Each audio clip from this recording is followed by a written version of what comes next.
Hi, this is Robin from Longview, Washington, and you're listening to Two Broads Talking Politics.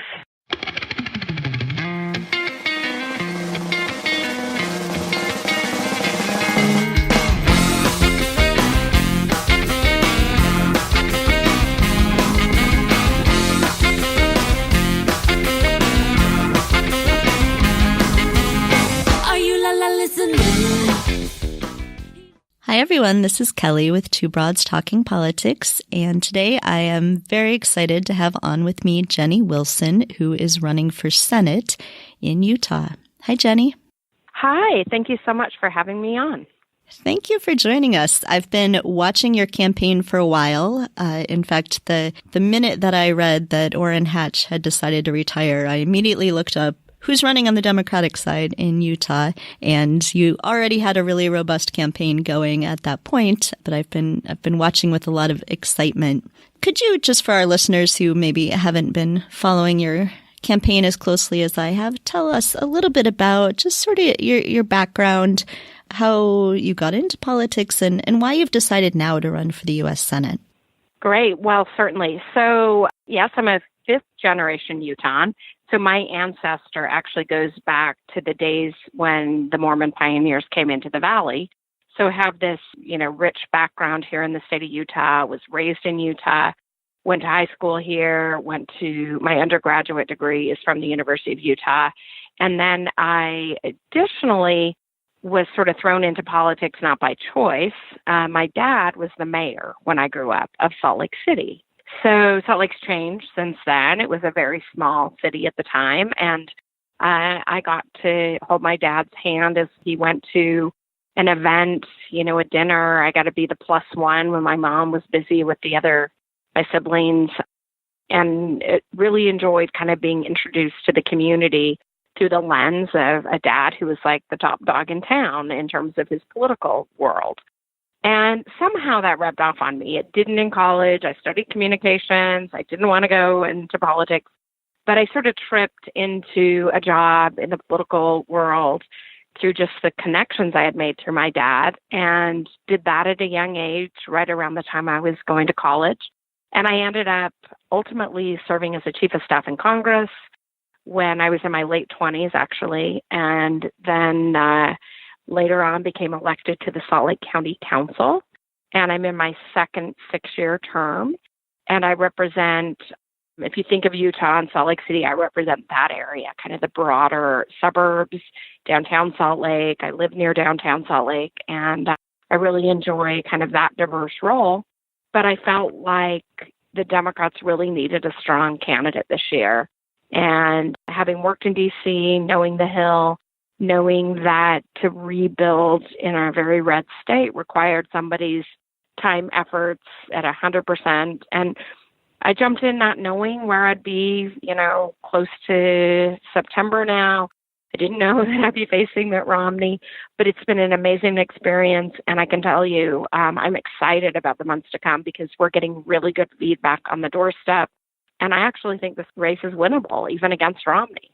Yeah, I think so too. I've been saying that to a lot of people, and they side-eye me and say, what are you talking about? But so this is the third episode we're doing with a Utah focus, and everyone we've talked to in Utah who's a Democrat has just been so excited and enthusiastic. I think the energy among Democrats in Utah is just so great this year. And so I think this is a lot more interesting race than some people are maybe thinking about it as. Yeah, agreed. So what does that kind of path to victory look like? We think of Utah as being such a red state. There hasn't been a Democratic senator from Utah since I think 1976.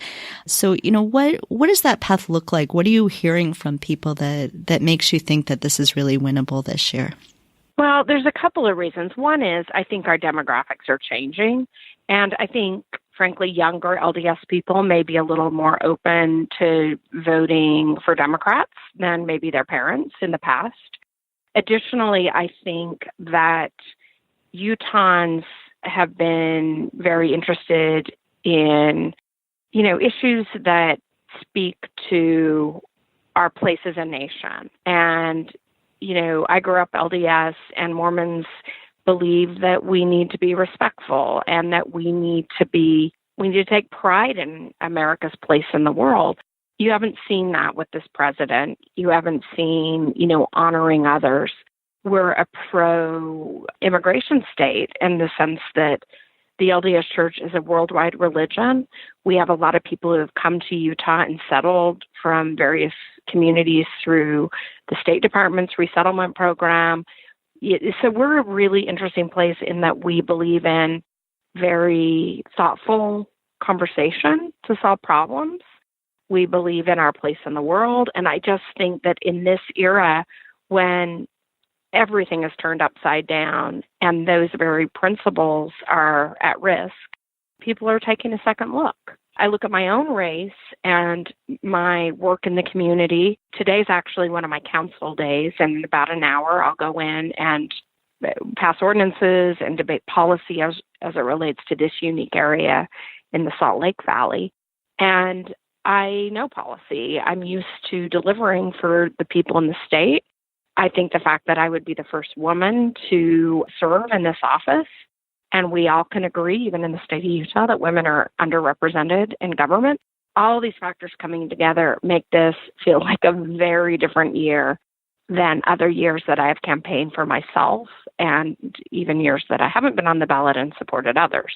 So I think when you've talked to Shireen and you've talked to James and others, I think that's what you're hearing and then able to kind of process is what we're getting on the doorstep is, I'm interested, tell me about you. And that can be a new thing for a Democrat. So you mentioned a little bit working on trying to make government a respectful place where people are listening to each other. You have co-authored an ethics reform on the Salt Lake County Council. Can you talk a little bit about that experience and how that translates to what we're seeing in Washington right now in this sort of culture of corruption that's going on?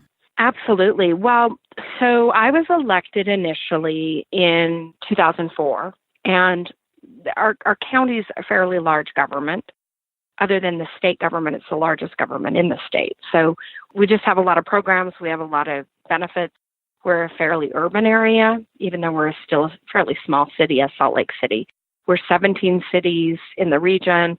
So in those years, the government was changing its form, and we ended up right prior to my election in the early 2000s, switching over to a mayor-council form. Well, unfortunately, one of our first mayors made some bad decisions and was ultimately indicted for doing some things you shouldn't do.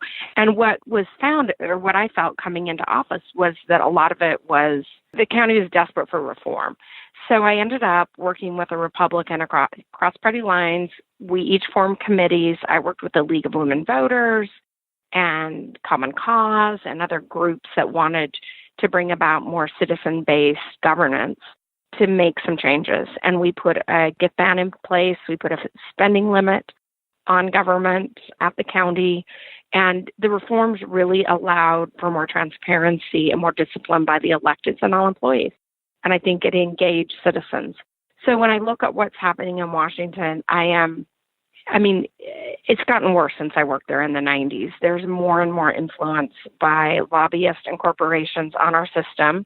And Citizens United has allowed for dark money to come in and influence at a level that is astounding to me as I re-engage as a candidate for federal office compared to the work I did in the 90s for others. So I really want to see us prioritize reform. It's one of my 3 policy areas that I've said that I would emphasize and take on when elected. I think we do need to go state by state and look at methods to repeal Citizens United and start some structure to get those citizen-based groups going to work on the repeal effort. I think we need to force Congress to take a harder look at public campaign financing. And there's ways to do it for qualified candidates. You could do a match system.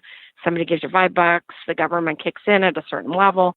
But I think we need to do something to prevent, the Orrin Hatches, frankly, from receiving close to $300,000 from the pharma industry and then making bad choices that are hurting us on the ground here as it relates to our opioid crisis.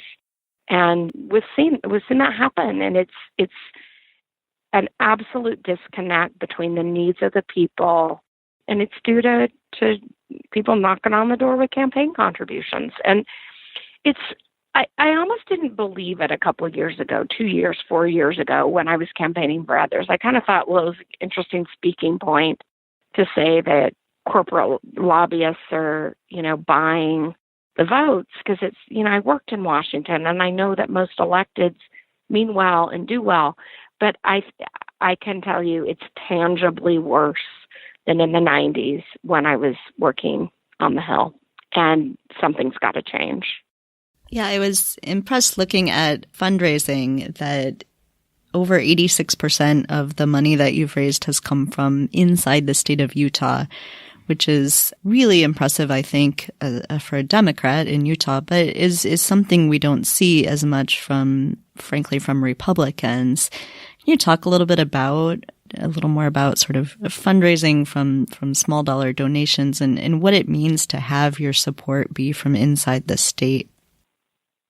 Yeah, well, I knew from day one that to be a viable candidate in the state of Utah, I just had to get up every day and get myself out there, be aggressive with the media on what I believe in my platforms, which I've done. And also, I hit the phones. It's, whether or not you're calling for the $100 or a max out donation, you have to work in politics.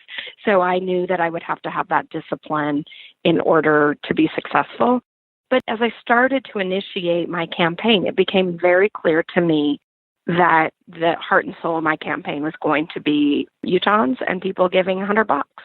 So that's how we focused our energy.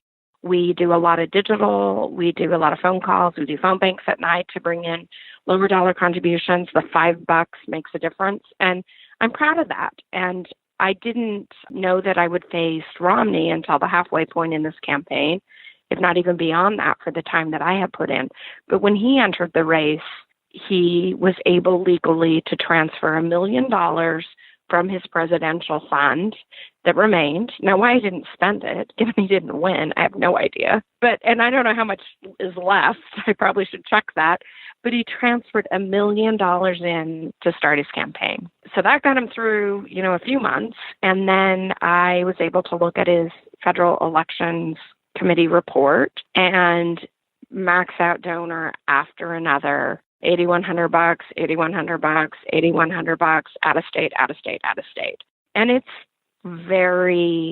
it's egregious. It's not an overstatement to say that 75%, I'm guessing, I don't have the figure on top, but the vast majority of his funding is max out donations. Sheldon Adelson from Nevada was one of them. I mean, the big Republican donors that were called in the presidential race were called in this race. And that's what I'm facing. And, within a moment, he had raised an additional $800,000 or whatever the number was. I don't know. It's more now to add to his $1 million. So, you're welcome to the life of running against a former presidential nominee, I guess. But, money doesn't vote. It's people that vote. And I really can sense going door to door, talking to people on the phone, talking to people at the supermarket, or as I just, live my life as a county council member, that people are ready for change. I'm getting an incredibly positive reaction when I go to, as I did this morning, to a business group at 7:30. I'm feeling really good about what I stand for, my impact on the system, and I do believe that this is a year that we can narrow the margins and anything can happen. I'm still believing that we can be celebrating on November 6th. You were the first woman elected to the county council, and if you're elected to Senate, you'll be the first, this is shocking, the first woman senator from Utah. Can you talk a little bit about what that would mean, how it's important to you and to your values that women are represented at all of these levels of government? Well, I'm going to confess something to you when I answer that question.